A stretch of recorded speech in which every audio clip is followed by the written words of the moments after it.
कुमुदिनी काय जाणे तो परिमाण, भ्रमर सकळ भोगी तसे। तैसे तुझ ठावे नाही तुझे नाम, आम्हीच ते प्रेम सुख जाणू।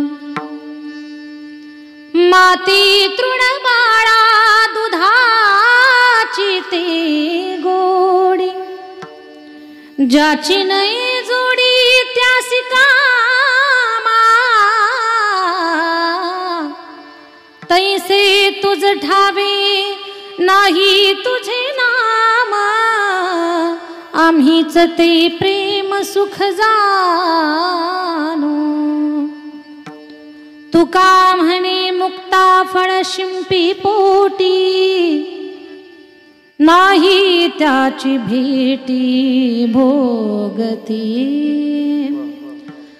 तैसे तुझ ठावे नाही तुझे नाम, आम्हीच ते प्रेम सुख जाणू।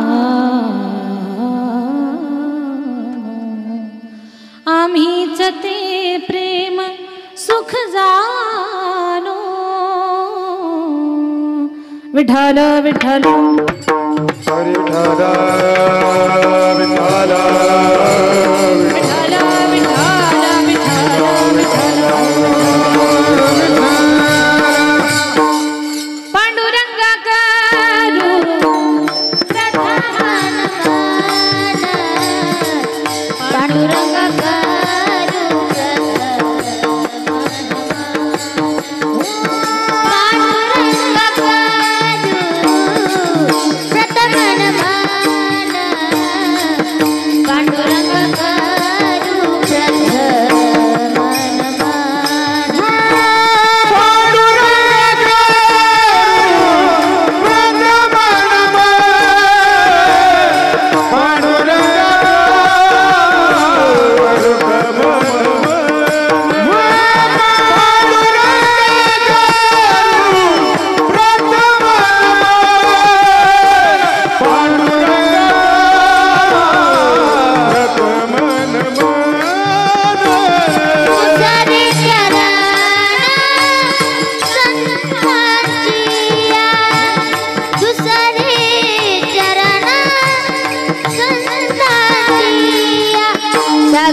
ज्ञानेश्वरा करुणा करा दयाळा, तुमचा अनुग्रह लाधलो पावन झालो चराचरी श्री गुरुचरण सरोज रज निज मन मुकुरो सुधारी बरणो रघुबर विमल जसो जोदाय कुफलचारी बुद्धिहीन तनु जानिके सुमिरो पवन कुमार बल बुद्धि विद्या देहु मोहि हरहु कलेस विकार शरण शरण हनुमंता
जयांचे केलिया स्मरण होय सकळ विद्येचे अधिकरण तेचे बंधू श्री चरण श्री गुरूंचे नमस्कार आता विठाला विठाला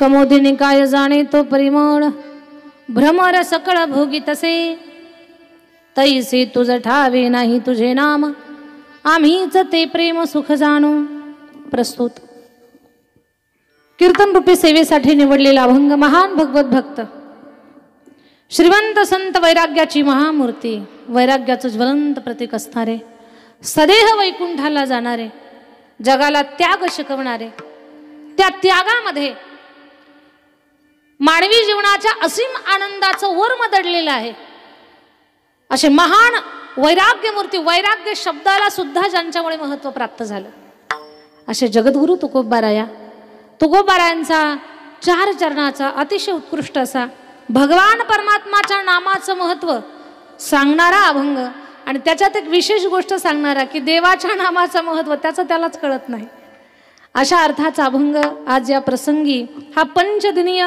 कीर्तन महोत्सव त्याच्यासाठी प्रथम दिवसाची सेवा ही माझ्याकडे आलेली आहे आणि या प्रथम दिवसीय कीर्तन सेवेसाठी मी हा तुकोबारायांचा अभंग निवडलेला आहे बाळूमामा देवालय कौडगाव जांब तृतीय वर्धापन दिनानिमित्तानं पंचदिवसीय कीर्तन महोत्सव याच्यामध्ये जनकल्याणाच्या साठी विष्णुयाग ठेवलेला आहे या कार्यक्रमासाठी मार्गदर्शन हरिभक्तपरायण महंत शंकर भारतीजी महाराज परम पूज्य 108 प्रभू पंडिताराध्य गुरु गंगाधर शिवाचार्य महाराज यांचा आशीर्वाद आदरणीय हरिभक्तपरायण व्यासपीठावर उपस्थित असलेले आदरणीय हरिभक्तपरायण नामधारक वाळके बाबा आहेत हरिभक्तपरायण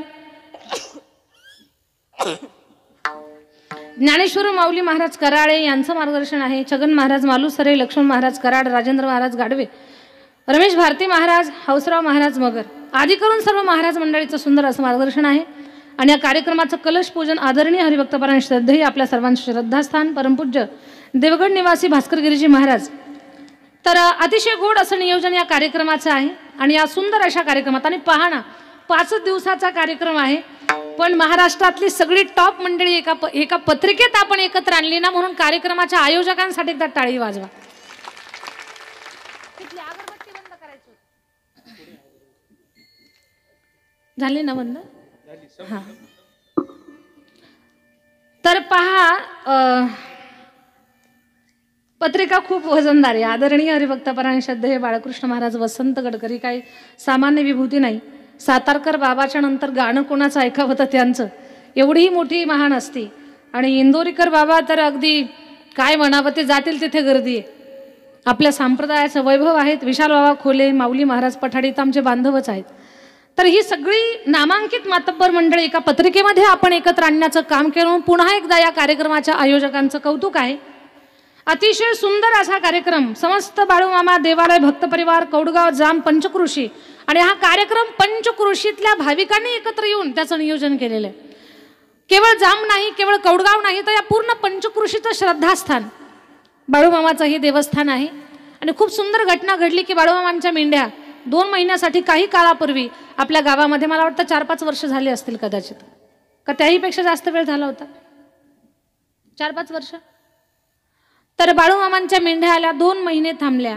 आणि अशी एक पद्धत आहे, अशी एक रीत आहे की अगदी संत कुठल्या जातीमध्ये जन्माला येतील आणि त्या माध्यमातून कुणाची सेवा करतील याची कल्पना आपण आपल्या छोट्या बुद्धीनं घालू शकत नाही. आपल्या बुद्धीला मर्यादा आहे, आपली बुद्धी लहान आहे. पण संतांचं कार्य हे जातीच्या पलीकडे असतं.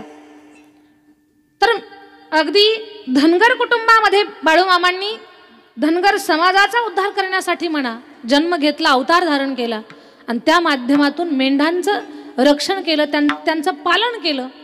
तोच वसा आणि वारसा आज तागायत बाळूमामांच्या नावाखाली त्यांचा पूर्ण भक्त परिवार मेंढ्यांना सांभाळण्याचं पाळण्याचं काम करतात. एवढंच नाही, ज्या भागामध्ये मेंढ्या जातात त्या गावातली लोकसुद्धा मेंढ्यांची सेवा करतात.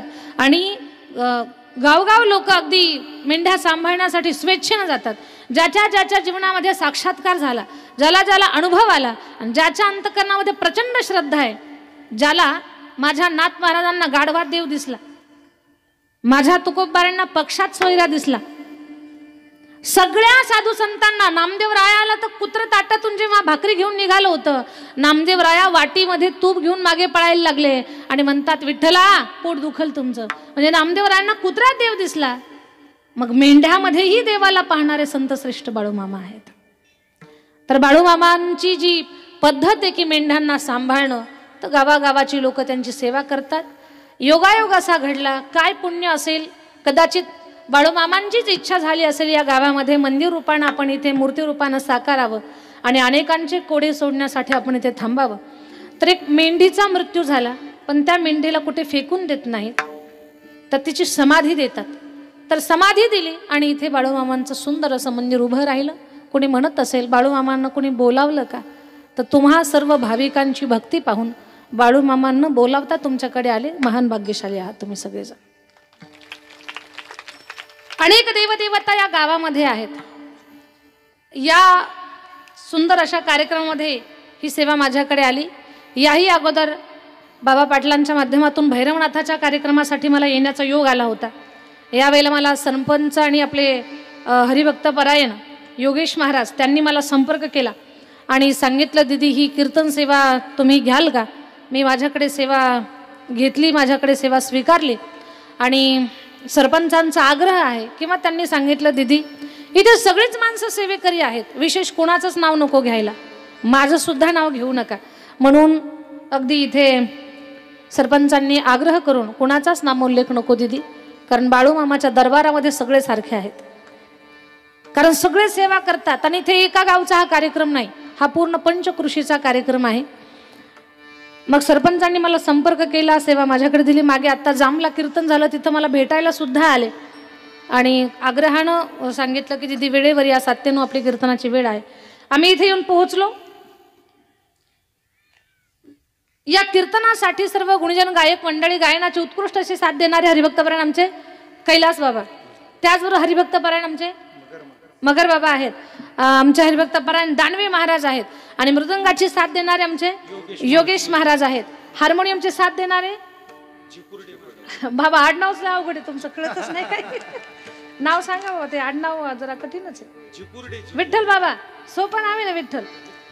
हार्मोनियमची साथ देणारे विठ्ठल बाबा आहेत. आमच्या कैलास बाबांचे सगळे विद्यार्थी विनेकरी बाबा, सर्व ज्ञात अज्ञात हरिभक्तपरायण मंडळी, महाराज मंडळी, तुळस घेतलेल्या ताई, परिचित अपरिचित मंडळी, आमचे अविनाश भाऊ थेट नगरच्या पलीकडनं चास या गावावरून आलेले आहेत, त्यांचे सहकारी मित्र, आणखी सर्व परिचित अपरिचित परमार्थप्रेमी मंडळी, खूप चांगल्या पद्धतीची उत्कृष्ट महाराष्ट्रात गाजलेली आपल्याच गावचं लेकरू म्हणा, आपल्या गावचं रत्न म्हणा, आमचे हरिभक्त परायण आमचे सोमनाथ भाऊ. तर सोमनाथ भाऊंसाठी एकदा टाळी वाजवा सगळ्यांनी. खूप चांगली साऊंड सिस्टीम आहे. तुम्ही म्हणाल आमच्याच गावातले आहेत त्यांच्यासाठी काय टाळी वाजवायची, तर आपल्याच गावातल्या रत्नांचं आपण कौतुक करायचं असतं, कारण यांचं नाव महाराष्ट्रामध्ये मोठं झालेलं आहे. आमच्या या सगळ्या गुजराणांचं कौतुक करावं तेवढं कमी आहे. महिला, माता वर्ग, पुरुष वर्ग, आबाल वृद्ध मंडळी या सगळ्यांच्या मध्ये परमेश्वराचं चिंतन पाहणार आहोत. पण आजच्या कीर्तनाचं सौजन्य ज्यांनी स्वीकारलेलं आहे किंवा ताईंचा कार्यक्रम आपल्याला घ्यायचा, तसं तर मागच्या वेळेला माझं कीर्तन झालंय गावामध्ये, पण याही वेळेला आपण या पत्रिकेमध्ये दिदींना बोलू हा अट्टाहास ज्यांनी केला असे गाढवे परिवार, त्या गाढवे परिवारानं आजच्या या कीर्तनाचं सौजन्य स्वीकारलेलं निमित्त पाहणं किती छान आहे. त्यांच्या आई कोंडाबाई एकनाथ गाढवे यांची 75वी या कीर्तनाच्या माध्यमातून सौजन्य देऊन ते साजरी करत आहेत. म्हणजे आपल्या जीवनातला आनंदाचा क्षण आपण कशा पद्धतीने साजरा करावा याचं एक साक्षात सुंदर उदाहरण या गाढवे परिवाराने आपल्या समोर मांडलेलं आहे. पण पूर्ण गाढवे परिवार या परिवारासाठी एकदा टाळी वाजवूयात आपण सगळेजण. अन्नदानाची पंगतीचे मानकरी आहेत श्रीमान अभयजी काकडे आणि भानुदास भाऊ गाढवे आहेत का गावडे गावडे आहेत आणि अभयजी काकडे गोरेगाव. तर अशी सगळी मंडळी या कार्यक्रमामध्ये सक्रिय सहभागी आहेत. सगळ्यांचं वर्णन सगळ्यांचं कौतुक करावं तेवढं कमी आहे. जगद्गुरु तुकोबारायांचा अभंग सेवेसाठी निवडलेला आहे. या अभंगावर आपण प्रकाश टाकणार आहोत, त्याच्यावर चिंतन करणार आहोत. तत्पूर्वी ज्या आईची 75वी आहे त्या या प्रसंगाबद्दल 1-2 मिनिटं मी बोलते आणि नंतर माझ्या अभंगाकडे मी वळते. विठ्ठल विठ्ठल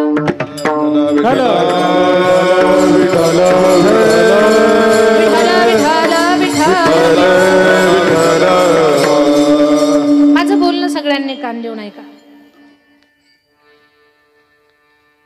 या बाळूमामांच्या दरबारामध्ये हा जो भव्य महायज्ञ आहे, तर पहिल्या दिवसाचं कीर्तन कोंडाबाई आई गाढवे यांच्या 75 निमित्तानं आहे. तर सगळ्यांनी माझी गोष्ट कान देऊन ऐका. 75वी आपल्या सप्ताहामध्ये आपण सेवादान देऊन साजरी करावी, हा चांगला संकल्प, हा सुंदर विचार मनात यायला सुद्धा आपलं मन सुंदर आणि पवित्र असावं लागतं आणि तेवढं पुण्य सुद्धा असावं लागतं. या आईंचं सुद्धा पुण्य आहे की आपण आपल्या डोळ्यानं, कदाचित मला वाटतंय आता ही जुनी माणसं आहेत, या कोंडा आई ज्या आहेत ना, या वयस्कर आहेत, जुनी माणसं आहेत, यांच्या जीवनात कधी बर्थडे साजरा झाला नसेल, पण असा बर्थडे पुन्हा कुणी सुद्धा साजरा करणार नाही. एवढा सुंदर बर्थडे म्हणा किंवा त्यांचा अभिष्ट चिंतन सोहळा म्हणा, या कीर्तनाच्या माध्यमातून किंवा या सोहळ्यामध्ये त्यांच्या जीवनातला हा सुवर्ण योग आहे. त्यांच्या आनंदाचा क्षण आहे.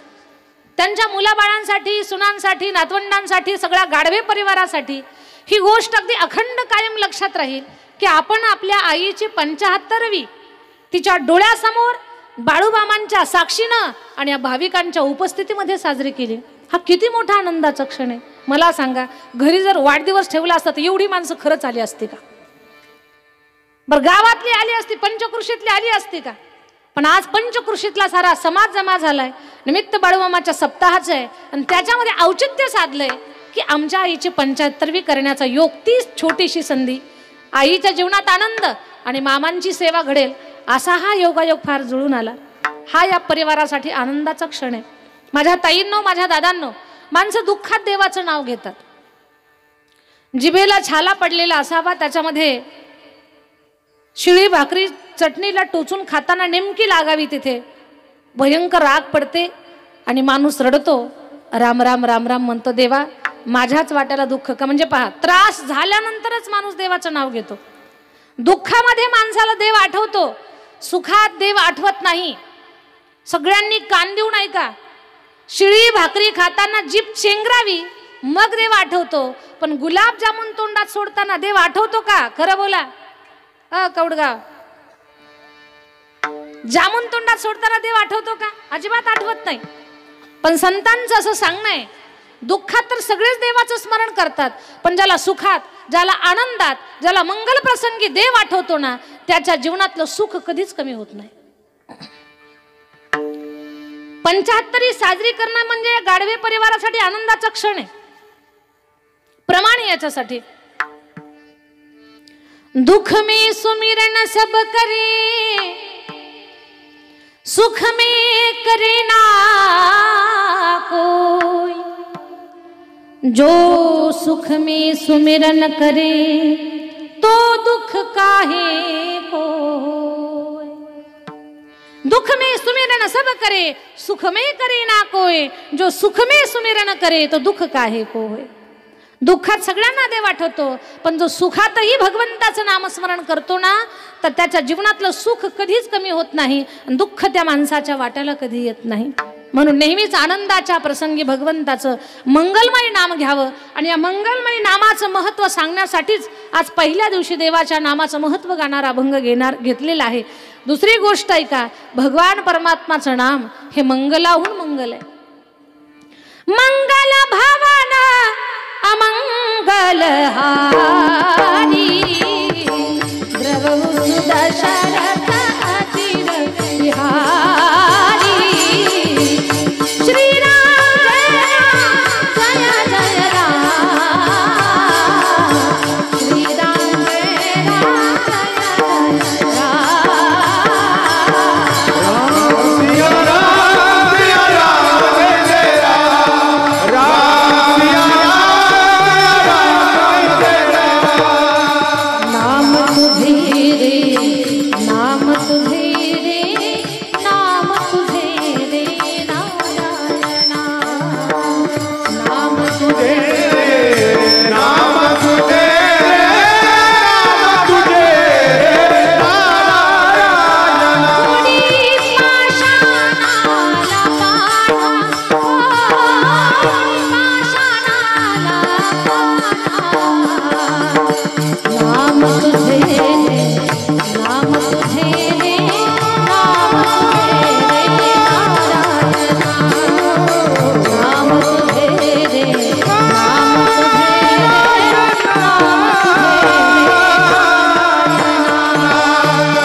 परमात्माच्या मंगलमय नामाची कथा फार मंगल आहे, फार सुंदर आहे. त्याच्या नामाचं वर्णन करायला लागलो ना तर ते आपल्या वाणीला मर्यादा पडेल किंवा तिला थांबा लागल, एवढं सुंदर भगवान परमात्माचं नाम आहे. आणि ते मंगल नाम आज या प्रथम दिवसीय कीर्तन सेवेसाठी 75 या कुंडाईंची साजरी करत असताना त्यांच्या जीवनामधील आनंद अधिक वृद्धिंगत व्हावा, अधिक वाढावा, लेकरा बाळांना सुख लाभावं. आज परिवार काही खूप श्रीमंत नाहीये. आता मी त्यांच्या घरी थांबले होते. साधी माणसं आहेत पण सज्जन आहेत. साधच असावं पण सज्जन असावं माणसानं. म्हणजे समाजामध्ये पाहतो ना आपण, खूप खूप खूप भारी भारी राहतात लोक, पण जेवढे भारी ना तेवढे बेकार. माणसानं साधा असावं, सज्जन असावं, असं जगावं माणसानं सुंदर, असं जगावं की कुणालाही वाटावं 2 शब्द यानं आपल्याला बोलावेत बरं, एवढं सुंदर जगावं माणसानं. असं माझ्या बोलण्यातला भाव समजून घ्या. तर या सगळ्या गाढवे भावंडांच्या जीवनामध्ये सुद्धा आज आनंद आहे. आणि हा आदर्श प्रत्येकानं घ्यावा. गावातल्या प्रत्येक व्यक्तीनं, ज्याला भगवंतानं खूप दिलंय त्यानं सुद्धा, आणि ज्याच्याकडे मध्यम आहे, ज्याच्याकडे काहीच नाही त्यानं सुद्धा खूप काही शिकण्यासारख्या गोष्टी आहेत.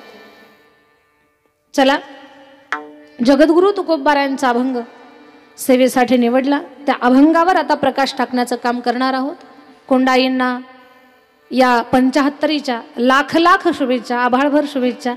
आम्ही वयानं लहान आहोत म्हणून भगवान ज्ञानोबारायांकडे एकच प्रार्थना करू, बाळूमामांच्या चरणी एकच प्रार्थना करू. सगळी ग्रामस्थ मंडळी, सगळ्या महिला माता वर्ग, पुरुष वर्ग, आपण सगळेजण मिळून बाळूमामांच्या चरणी, ज्ञानोबारायांच्या चरणी एकच प्रार्थना करू की आईंचं जे उतार वयातलं जे सगळं जीवन आहे ते परमार्थामध्ये जाऊ दे, या सगळ्या परिवाराला मंगलमय आनंद त्यांच्या जीवनामध्ये प्राप्त होऊ दे आणि या परिवाराच्या माध्यमातून अशीच धार्मिक कार्य, सेवा कार्य घडत राहावी आणि या सेवा कार्याचा आदर्श इतरही लोकांनी घ्यावा आणि आपला आनंद, जीवनातला आनंद वाटायला शिकावं. सीवितो हा रस वाटितो अनेका, हा आनंद वाटता आला पाहिजे लोकांना. तर हा आदर्श सगळ्यांनी घ्यावा. विठ्ठल विठ्ठल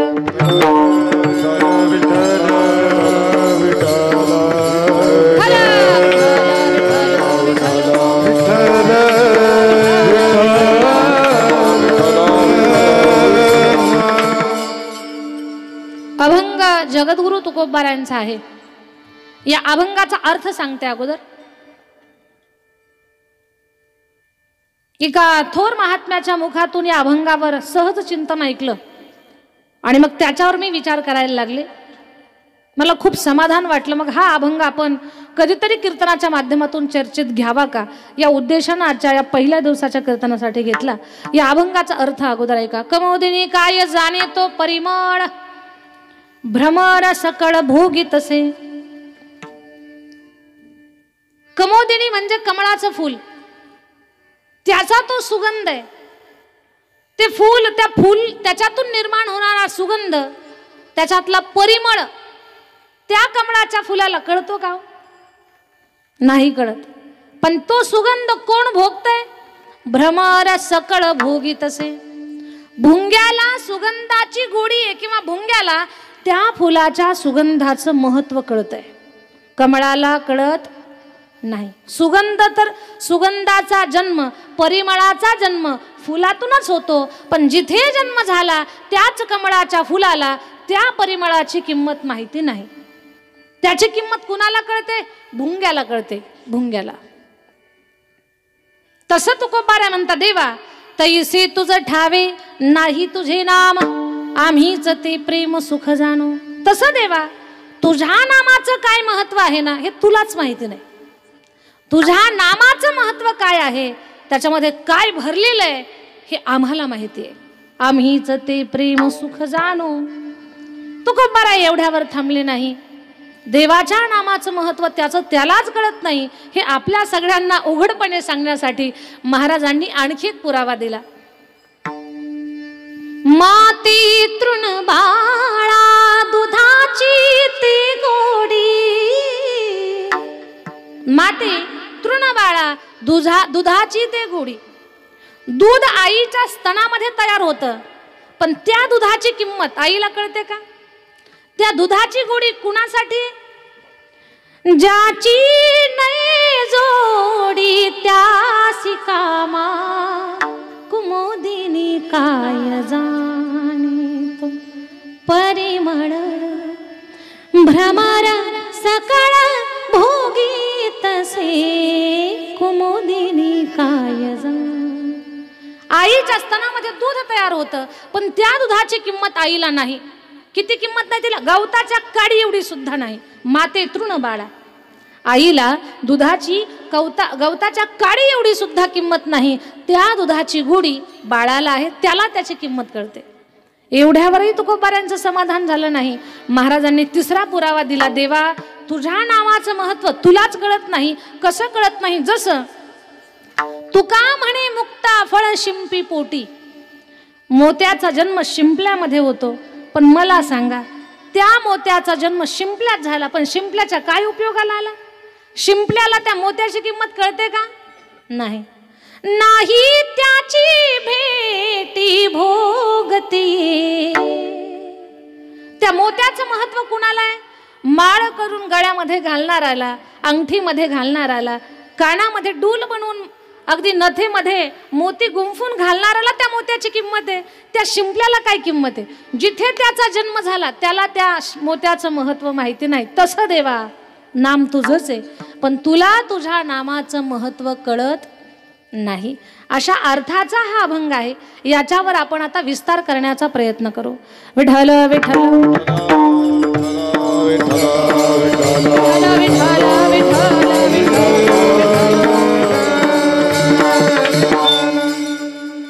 या अभंगामध्ये नामामध्ये जगद्गुरु तुकोबारा या सरळ सरळ देवाला म्हणतात, तुला काही कळत नाही, तुझ्या नामाचं महत्व काय हे तुला काही कळत नाही. आता मला सांगा, घरातला कर्ता माणूस असेल आणि त्याला उगीच कुणीतरी म्हणावं तुला काही कळतच नाही, किती राग येईल त्या माणसाला. येड्याला म्हणू द्या तुला काही कळत नाही, येडं सुद्धा गोटा घेऊन मागे लागल. तुला काही कळतच नाही हे शब्द वाटतात तेवढे सोपे साधे नाहीयेत, फार जिव्हारी लागणार आहेत. पण भगवान परमात्मा ऐकून घेतात. तुकोबारा सरळ म्हणतात, देवा तुला काही कळतच नाही. बरं खरंच देवाला काही कळत नाही का हो? थोडासा विचार करा. ज्यानं हे जगत निर्माण केलंय, ज्यानं आपल्याला बनवलंय, फिरत्या चाका वरती देशी मातीला आकार, विठ्ठला तू वेडा कुंभार, विठ्ठला तू वेडा कुंभार, विठ्ठला तू वेडा कुंभार, विठ्ठला तू वेडा कुंभार. माती पाणी उजेड वारा तूच मिसळसी सर्व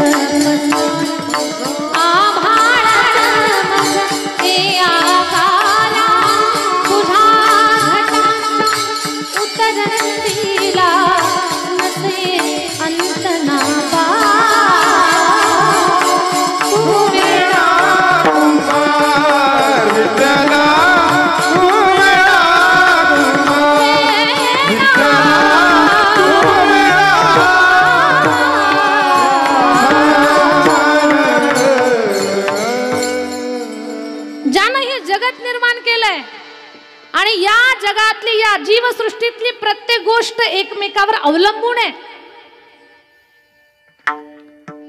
देवाच्या रचनेमध्ये थोडी सुद्धा चूक नाही. इतर पशु पक्ष्यांचा अभ्यास बाजूला ठेवा, माणसाचा अभ्यास करा. आपण जेवण करतो हात बरोबर मापात बनवली त्यानं. हेच तोंड जर इथं असण्याऐवजी जर इथं असतं, कपाळाच्या जागेवर असतं तर कवडगाव जेवता आलं असतं का? आणि नागपुड्या अशा असण्याऐवजी अशा जर उलट्या असतात, वर तोंड असतं तर तोंडात अन्न गेलंच नसतं, सारे नाकातच गेलं असतं. पण भगवान परमात्मानं किती सुंदर रचना केली, कुठे चूक नाही. बहुतेक भगवान परमात्माला भविष्य माहिती होतं. पुढे चालून चालून चालून लोकांच्या डोळ्याला चष्मा लागेल ना, म्हणून देवानं दांड्या ठेवायला कानाची योजना करूनच दिली लगेच. भगवान परमात्माच्या या सगळ्या आराखड्यामध्ये, या रचनेमध्ये, या सृष्टीचक्रामध्ये आपण कुठेच त्याची चूक काढू शकत नाही.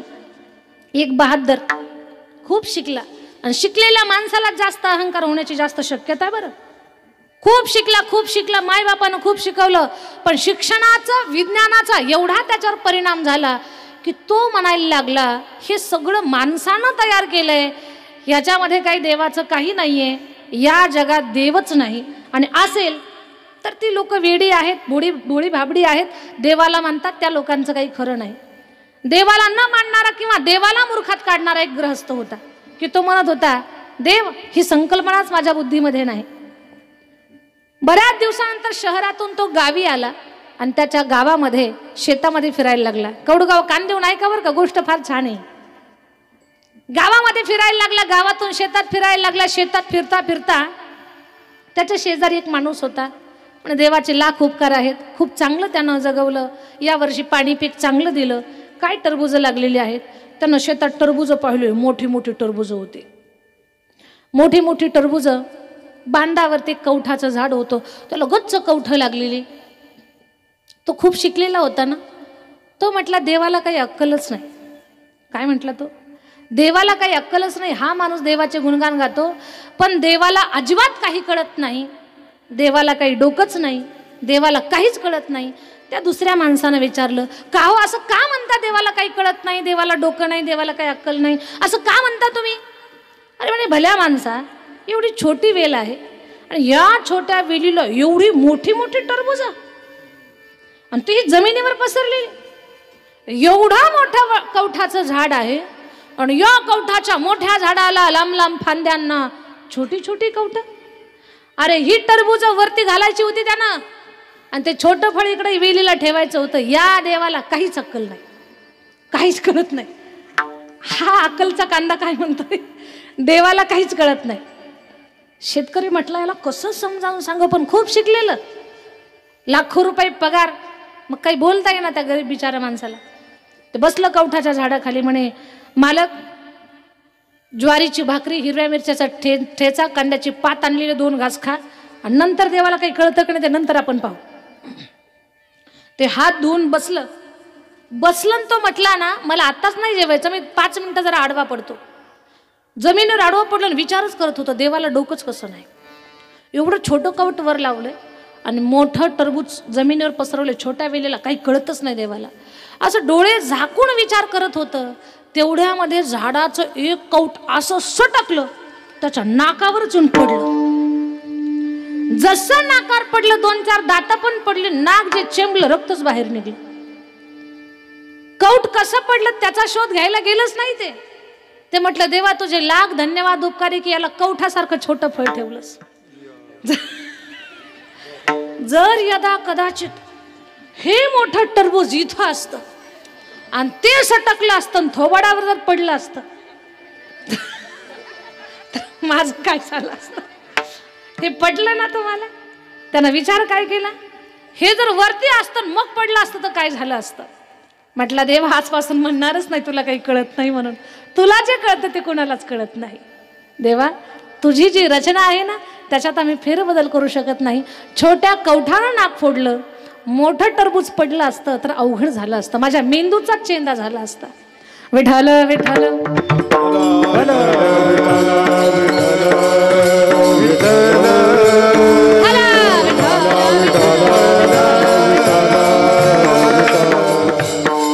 म्हणून आपण कधीच देवा तुला काही कळतच नाही असं म्हणणं चुकीचं आहे. का, त्याला जे कळतंय ते कुणालाच कळत नाही. बरं तुला काही कळतच नाही, तुम्हाला काही कळतच नाही, हे शब्द बऱ्याच वेळा आपल्या व्यावहारिक चलनामध्ये येतात. बरं येतात बऱ्याच वेळेला. एक प्रसंग सांगेन मी तुम्हाला. शिव आणि सती कथा ऐकण्यासाठी गेले आणि अगस्ती महाराजांच्याकडे अणकाई किल्ल्यावरती कथा श्रवण करायला गेल्यानंतर सुंदर रामकथा चालू केली अगस्ती महाराजांनी. भगवान शंकर अंतकरणातून मान डोलून कथा ऐकायला लागले, पण सती मातेनं लक्ष दिलं नाही. अगस्ती महाराज सांगतात, हम कथा सुनाती राम सकल गुण धाम की, हम कथा सुनाते राम सकल गुण धाम की, ए रामायण पुण्य कथा श्री राम की, ए रामायण पुण्य कथा श्री राम की, रामायण पुण्य कथा श्री राम की, रामायण पुण्य कथा श्री राम की, राजा राम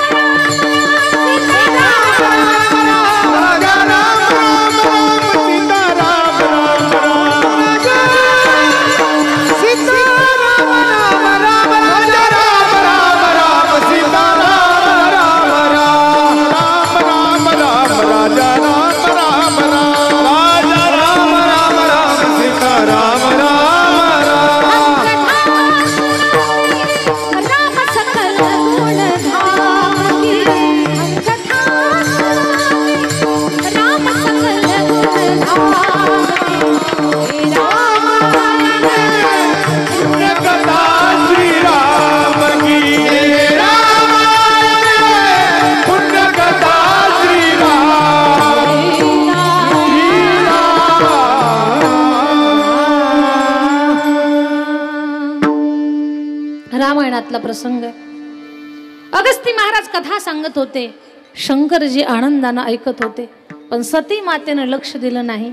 सती माता दक्षाची मुलगी, दक्ष हा अहंकाराचं प्रतीक आहे आणि त्याच्यापासून जन्माला आलेला जीव, त्याच्यातही काही अंशानं का असेना अहंकार शिल्लक. कथा ऐकून झाली, दोघे शिवसती निघाले. आकाश मार्गे जात असताना, अणकाई किल्ला म्हणजे नाशिकच्या भागातला, मनमाड तालुक्यात, तसेच त्यांना कैलासाला जायचंय, पण जात असताना पंचवटीच्या परिसरामध्ये माई सीता चोरी गेल्याचा प्रसंग आहे आणि सीतामाई पर्णकुटीमध्ये नाही म्हणून राम आक्रोश करतायत, झाडांना मिठ्या मारतायत. सांग अशोका शोक नाशका, कुठे शुभांगी क्षमा कन्यका, कोठे माझी जनकनंदिनी, उदास आश्रमा उरे काननी, उजाड आश्रमा उरे काननी. सांग अशोका शोकनाशका, कुठे शुभांगी क्षमा कन्यका. राम झाडाला मिठ्या मारतायत, एकच विचारतायत, माझी सीता कुणी पाहिली असेल तर मला सांगा, माझी जानकी कुणी पाहिली का मला सांगा. राम रडतात, झाडांना मिठ्या मारतात. भगवान शंकरानं पाहिलं, अरे आपला आराध्य आपल्या डोळ्यासमोर आहे. भगवान भोलेनाथाचे अष्टसात्विक भाव जागे झाले, ओठ कंपायमान झाले, अंगावर रोमांच उभे राहिले, ओठ फडफडायला लागले, अश्रूने डोळे डबडबले, हात जोडले आणि आकंठ स्वरानं भगवान भोलेनाथ बोलले, भगवान प्रभू रामचंद्र भगवान की जय. जयकारा केला. असा जयकारा जेव्हा झाला त्यावेळेला सती माता विचारतात, कुणाचा जय जयकार करता, कुणाला हात जोडता. सती, ज्या माझ्या देवाची कथा ऐकली ना तो माझ्या समोर आहे, दाखवा मला तुमचा देव. ज्याची कथा ऐकली त्याला मला पाहायचंय. सती मातेनं दूरदृष्टीनं पाहिलं तर राम झाडाला मिठ्या घालत होते. सती माता म्हणतायत, आमच्या ह्यांना काही कळतच नाही, हे यांना काही कळत नाही, एवढंच मला तुम्हाला सांगायचं बरं का. हा शब्द पहिल्यापासून चलनात आहे, आमच्या ह्यांना काही कळत नाही. कुणालाही देव म्हणतात, कुणालाही हात जोडतात. ज्याला आपली पत्नी चोरून कोण घेऊन गेलं हे ज्याला माहिती नाही त्याला आमचा बाबा म्हणतोय हा माझा देव आहे. आमच्या यांना काही कळत नाही. तुम्ही सुद्धा कधी कधी म्हणत असताल, पप्याच्या बापाला ना काही कळतच नाही. म्हणजे तुम्ही कोणाला, मी काही कोणाला सांगणार नाही इथं कोण कोण म्हणते तसं, तुम्ही टेन्शन घेऊ नका. पण आमच्या यांना काही कळत नाही, ही चलनात आलेली गोष्ट आहे सारखं. पण ठीक आहे, सामान्य माणसाला काही कळत नाही असं म्हणणं साहजिक आहे. पण ज्यानं जगत निर्माण केलंय, ज्याच्या सत्तेनं झाडाची पान, वृक्षाची पान, हाली ज्याची सत्ता, हे पूर्ण ब्रह्मांड ज्याच्या सत्तेनं चालतंय. चाले हे शरीरा कोणाची असते, चाले शरीर कोणाची असते, कोणाची असते, चाले शरीर कोणाची असते, चाले शरीर कोणाची असते.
जीविन गतिर् भरता प्रभु साक्षी निवास शरणम स्रोत प्रभव प्रलय स्थानम निधानम बीजमव्यम.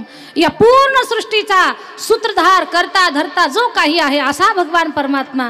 आपण श्वासही ज्याच्या सत्तेनं घेतो आणि श्वास सोडतोही ज्याच्या सत्तेनं, एवढी ज्याची सत्ता आहे अशा भगवान परमात्माला तुकोबाराय म्हणतात. देवा तुला काही कळतच नाही. आणि इथे भगवान सुद्धा ऐकून घेतोय. आपण ऐकून घेतलं असतं का? कुणी म्हणावं आपल्याला तुम्हाला काही कळतच नाही, आपण ऐकून घेतलं असतं. पण कधी कधी प्रसंगानं आपण ऐकून घेतो. कुणाचं? जे आपल्याला म्हणते तुम्हाला काही कळत नाही त्याच्यावर आपलं प्रेम असावं, त्याच्यावर आपली माया असावी. आपलं छोटंसं लेकरू, घरामध्ये लहान लेकरू आहे 7-8 वर्षाचं, त्याचा बाप हिंद केसरी, साऱ्या महाराष्ट्रामध्ये त्याच्या ताकदीपुढे कुणाची ताकद नाही. अनेक पहिलवानांना त्यानं मातीत असं घातलं आणि त्याचं लेकरू घरात आल्यानंतर म्हणतं पप्पा आज मी तुम्हाला कुस्तीमध्ये हरवणार आहे. हरवायच्या अगोदरच बाप खाली पडतो आणि लेकराला म्हणतो तू जिंकला. काय कारण आहे याच्या पाठीमागे? तर बापाचं लेकरावर असलेलं प्रेम. तसं भगवान सुद्धा एवढी मोठी गोष्ट तुला काही कळतच नाही, ही गोष्ट सहज देव ऐकून घेतोय आणि त्याच्यात सुद्धा आनंद मानतोय. काय कारण आहे? तर भगवान परमात्माचं तुकोबारा असलेलं प्रेम. भगवान परमात्मा भक्ताच्या एवढा प्रेमामध्ये बांधल्या गेलेला आहे. कधी कधी ही भक्त मंडळी त्याला वेडं वाकडं बोलतात, कधी कधी त्याला वेड्यात काढतात, तरी त्याला आनंद वाटतो त्या गोष्टीचा. अजिबात कुठल्याही प्रकारचा तिरस्कार, कुठल्याही प्रकारचा भक्तांबद्दल भगवान परमात्माच्या अंतःकरणात कुठलाही द्वैत भाव निर्माण होत नाही. कारण भगवंताचं भक्तावर एवढं प्रेम, भगवंताला स्वतःच्या पत्नीपेक्षा लेकरा बाळापेक्षाही भक्त जास्त प्रिय आहेत. भक्ताच्या प्रेम सुखामध्ये हा भगवान एवढा वेडा झालेला आहे, एवढा वेडा झालेला आहे की त्यानं वैकुंठ सोडलंय आणि त्याच्या भक्ताच्या घरी येऊन राहतोय. ज्या सुखा कारणे देव वेडावला, वैकुंठ सोडोनी संत सदनी राहिला. हो वैकुंठ सोडोनी भक्ता घरी राहिला. भक्ता एवढं प्रिय भगवान परमात्माला काहीच नाही. भक्ताचं पाऊल त्यानं स्वतःच्या हृदयावर ठेवलंय आणि पत्नीला स्वतःच्या पायाजवळ बसवलंय. म्हणजे किती प्रेम त्याचं आपल्या भक्तावरती आहे. एक वेळ तो आपल्या पत्नीचे शब्द सहन करत नाही, पण भक्त काय बोलतात ना ते सहन करतो. कशामुळे? प्रेमात बांधला गेला.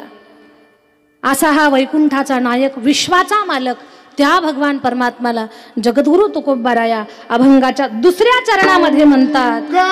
कैसे तुझे ठावे नाही तुझे नाव, कैसे तुझे ठावे नाही तुझे नाव, कैसे तुझे ठावे नाही तुझे नाव,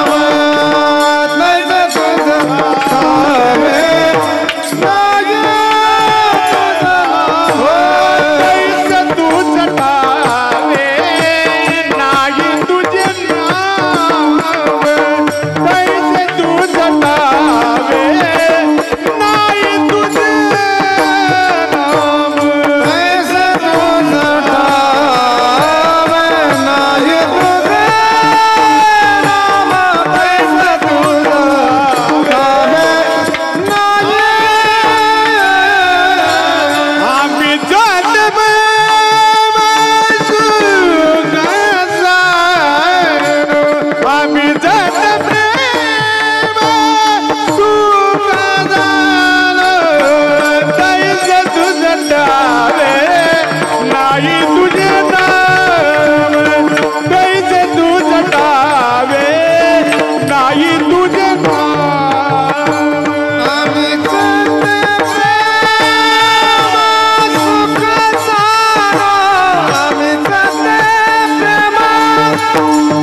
सगळी गायक गुणीजन मंडळी मृदंगाचारी या सगळ्यांसाठी एकदा टाळी वाजवा सगळ्यांनी.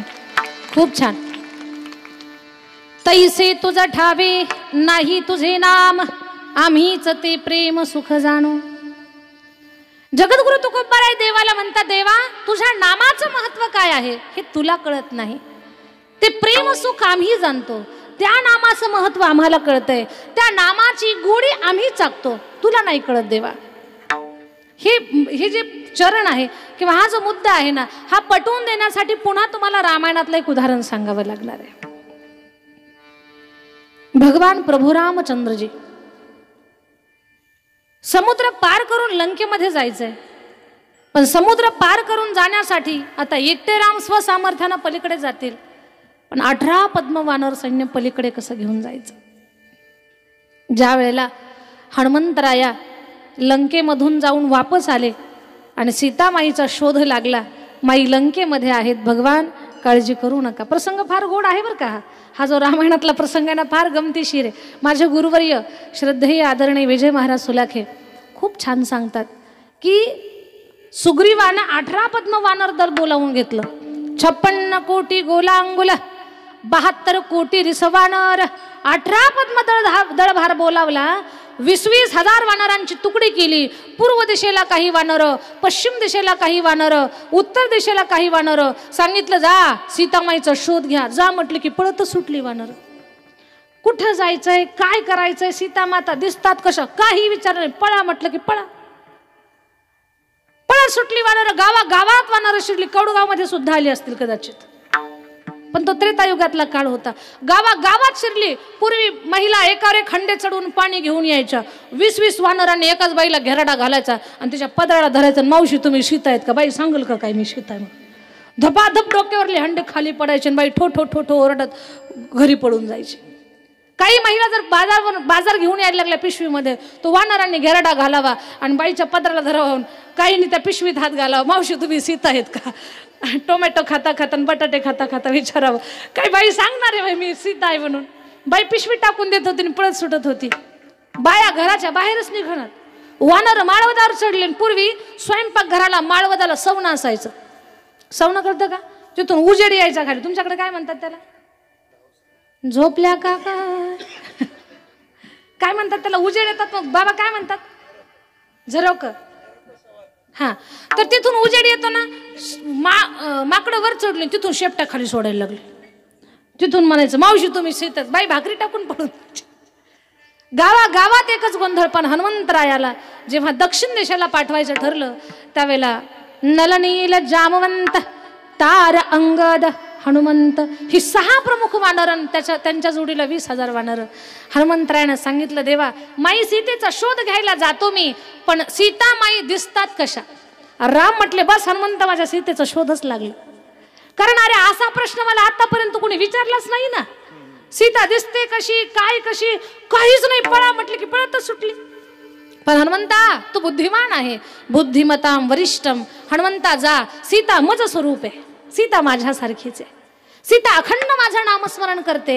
सीता तर माझं नामस्मरण करतेच, पण सीतेच्या अवतीभोवती असणारे वृक्ष वेली पशु पक्षीच काय, राक्षस सुद्धा माझं भजन करतात. जा. अंगठी दिली, प्रभू मुद्रिका मेली मुखमाही. हनुमंतराया गेले आणि हनुमानजींमाई सीतेचा शोध घेऊन आले. रामरायाला आनंद झाला. आता समुद्राच्या काठावर बसले. समुद्र पार कसा करावा याची चिंता डोक्याला लागली. तेवढ्यामध्ये आकाश मार्गाने शत्रूचा भाऊ आलेला आहे विभीषण, की जो विभीषण अखंड रामरायाचं नारायणाचं भजन करणारा होता. आल्याबरोबर तर सगळे वानर म्हटले, देवा हा राक्षसाचा भाऊ आहे, कुठल्या तरी कपट कारस्थानानं आला असेल. पण हनुमंतरायानं सगळ्या लंकेची पाहणी केली होती. हनुमंतराय म्हटले, भगवान याच्याबद्दल तीळ मात्र ही शंका मनात ठेवू नका. याचा जन्म झाला राक्षस कुळात, राहतो राक्षसांच्या परिसरामध्ये, राक्षसांच्या गावात, पण हा तुमचा भक्त आहे. कारण मी पाहिलंय स्वतःला विसरून हा तुमचं भजन करत होता.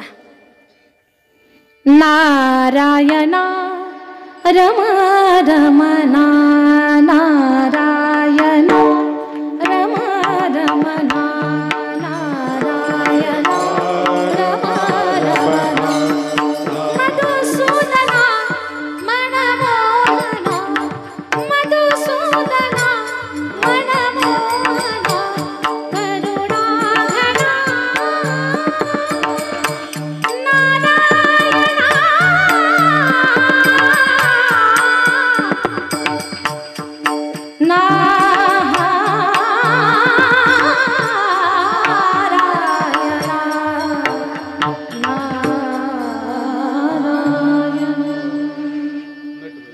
धावता श्री हरी झडकरी भज गोविंद गोविंद.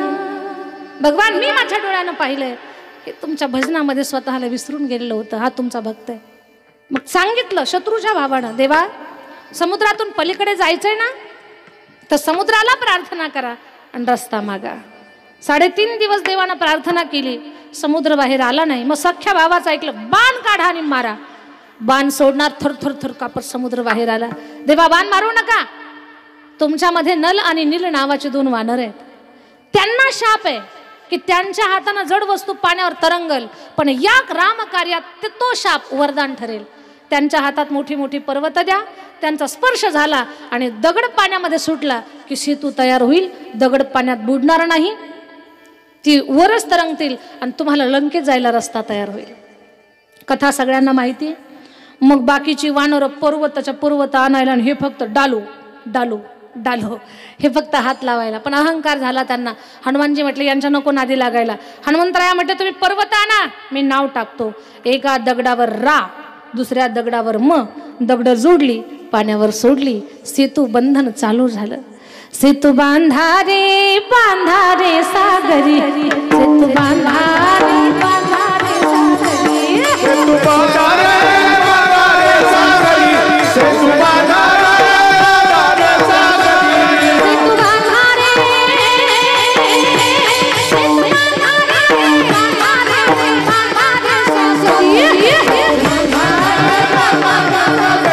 सेतू बांधा रे सागरी, सेतू बांधा रे सागरी, सेतू बांधा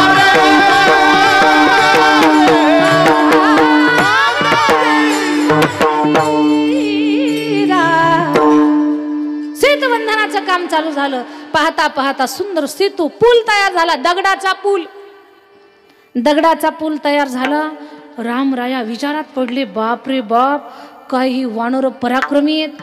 यांनी दगड पाण्यावर सोडली आणि ती तरली. राम म्हटले आपल्या हाताने एखादा तरतोय का पाहू. सगळे झोपेत होते वानर. खरंच वानराला खरंच गाडगुड झोप लागेल का घरघुर. पण काय भगवान इथे लीला करतायत. भगवान प्रभू रामचंद्र पुढे गेले, कुणाला दिसणार नाही, कुणी जागं नाही, अशा अवस्थेमध्ये भगवान गेले.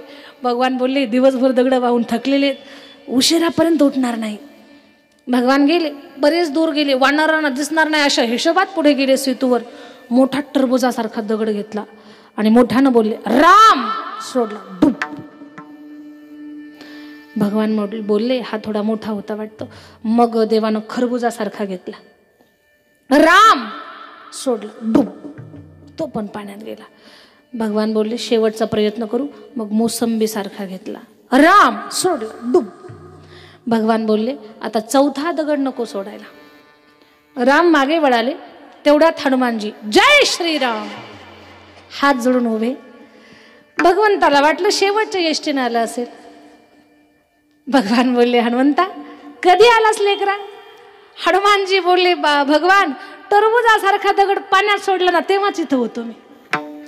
भगवान बोलले हनुमंता आता तुला सगळं माहितीच झालं की मी टरबुजासारखा सोडला, खरबुजासारखा दगड सोडला, मोसंबी सारखा दगड सोडला, सगळं तुझ्या डोळ्यानं पाहिलंय. आता तुझ्यापासून लपवण्यात काही गोष्टी अर्थ नाहीये. मला सांग हनुमंता, तुम्ही पर्वतासारखी दगड पाण्यावर सोडता तरी ती तरंगत आहेत आणि मी मोसंबी सारखा, नारळासारखा, टरबुजासारखा, खरबुजासारखा दगड सोडला तर तो पाण्यात बुडला. याला कारण काय रे. हनुमंतराया बोलले भगवान तुझ्या नामाचा महिमा, तुझा नकडे मेघ श्यामा. देवा तुझ्या नामाचं महत्व तुला कळणार नाही. तैसे तुझ ठावे नाही तुझे नाम, तैसे तुझ ठावे नाही तुझे नाम. तुझ्या नामाचं महत्व तुला कळणार नाही भगवान. ही तुझी नाही, तुझ्या नामाची ताकद आहे. आणि एक सांगू देवा याचं उत्तर. आम्ही जेव्हा पाण्यावर दगड सोडतो ना, त्या दगडानं तरावं याच्यासाठी त्या दगडाला तुमच्या नामाचा आधार असतो. भगवान जगाला तारणारे तुम्ही, तुम्ही ज्याला सोडून द्याल तो कुणाच्या जीवावर तरणार आहे, तो बुडलच. भगवान तुम्ही ज्याला सोडून देताय तो या जगात तरू शकत नाही. आम्ही ज्याला सोडतो त्याला तुमचं नाम तारतं. तुझ्या नामाचं महत्व गा दे भगवान. विठ्ठल विठ्ठल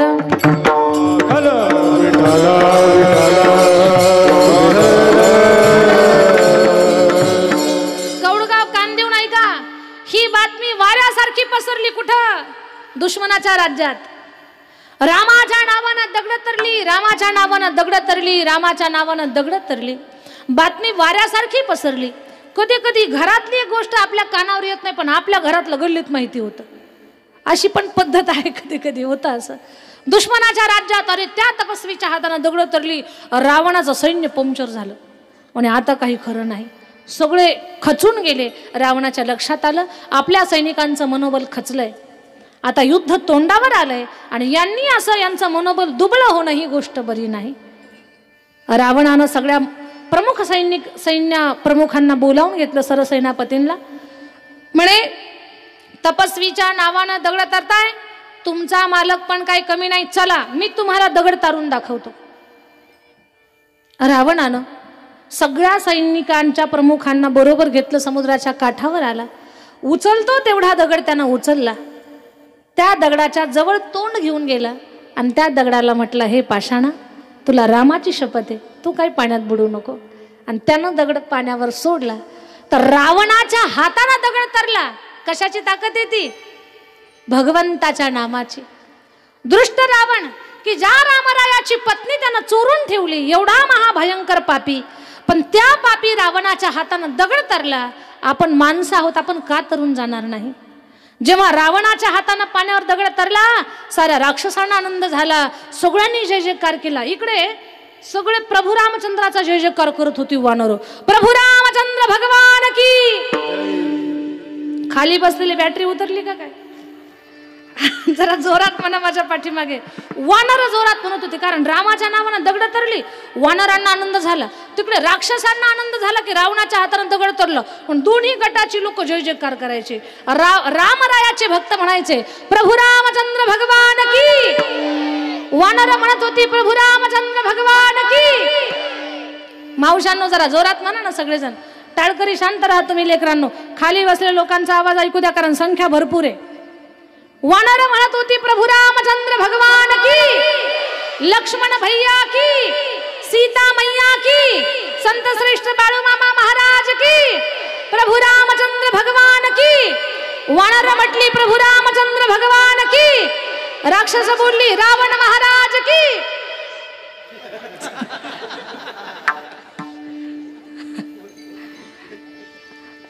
फसवलं तुम्हाला. इथे फसलात ते फसला, दुसरीकडे कुठे फसू नका. सगळ्या राक्षसांनी रावण महाराज की जय, रावण महाराज की जय, सगळ्यांना आनंद झाला. भगवान परमात्माच्या नामानं पाण्यावर दगड तरतायत, ही त्याच्या नामाची लीला आहे. विठ्ठल विठ्ठल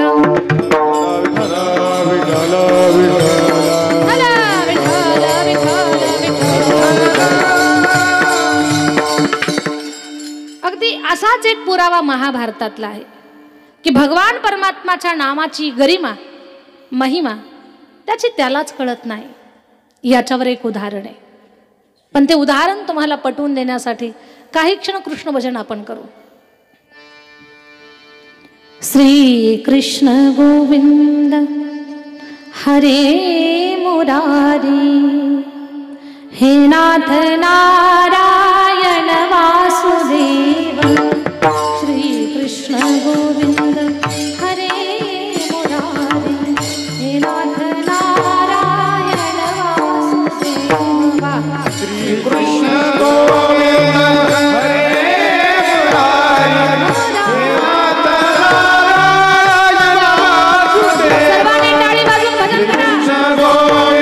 हरे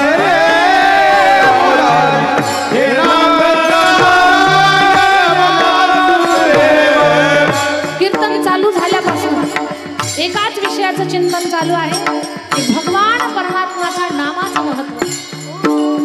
त्याच्या नामाचं महत्व त्याला कळत नाही. नाम त्याचं घ्यावं आणि आपण आपलं कल्याण करून घ्यावं.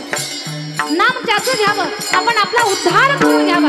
एवढं महत्व त्याच्या नामाचं आहे. त्याच्यामध्ये कृष्ण, कृष्ण हे जे नाम आहे ना, तर या कृष्ण नामानं आपली कुळ पवित्र होतात. अपवित्र कुळ सुद्धा अपवित्र होतं. आदिनाथ उमा बीजाचा गटले हा जो अभंग आहे ना, तर त्या अभंगाचं शेवटचं कडवं आठवा. निवृत्ती गहिनी कृपा केली पूर्ण, कुळ हे पावन कृष्ण नामे. अपवित्र कुळ जर आपलं झालं असेल, आपला कुल संकर झाला असेल, तर तो पूर्ण कुल संकर नष्ट करण्याचं काम आणि कुळाला पवित्र बनवण्याचं काम भगवान परमात्माचं नाम करतंय. म्हणून जरा टाळी वाजून प्रेमानं कृष्ण नामाचा उच्चार करू.